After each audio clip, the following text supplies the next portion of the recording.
Joyce Streeper, and this is my informative demonstration speech.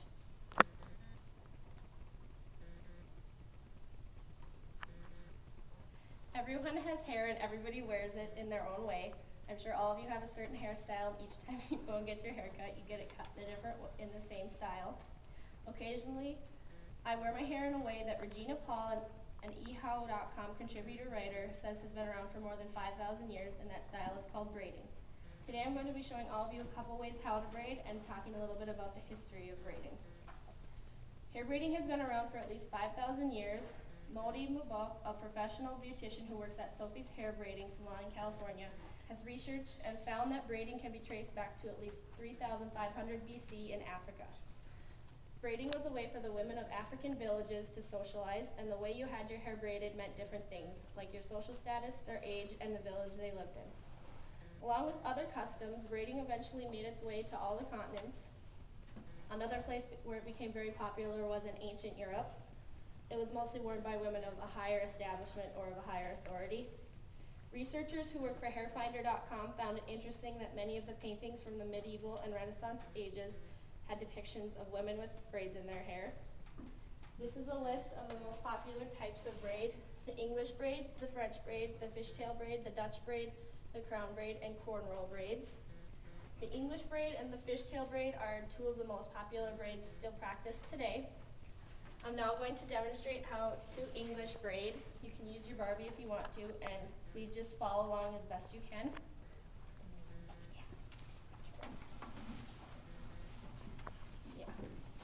Okay.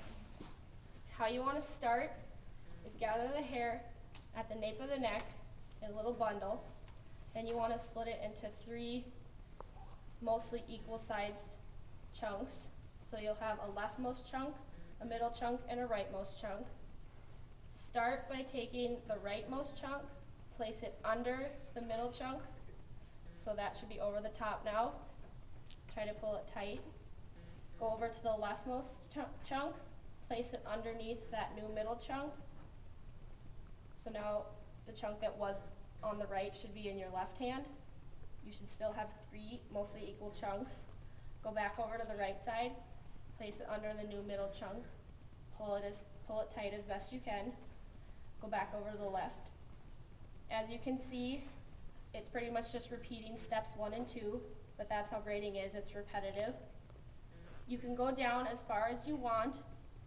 For her, I'll probably leave 2 inches of extra if I were to put a ponytail in it, just because her layers would come out. And then you can also do an English braid as pigtails.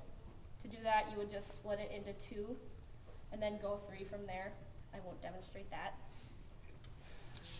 So that was how to English braid. Next, I'm going to be showing how to fishtail braid. While I do pride myself on knowing how to braid pretty well, the professionals at Melissa the Salon in California do it much better than I do. So I'll just try to do it as best I can. And again, just follow along, please. For this one, you start pretty much very similar to how you do English braid. Gather the hair at the nape of the neck. This time split it into 2 mostly equal halves. So a right and a left half. On the right half, grab a little chunk from the bottom. You can make the decision on how big the chunk is. It doesn't really have to be that little. So you take that chunk, cross it over top of the right half, and join it into the left half. Go over to the left, do the same thing, take a little chunk.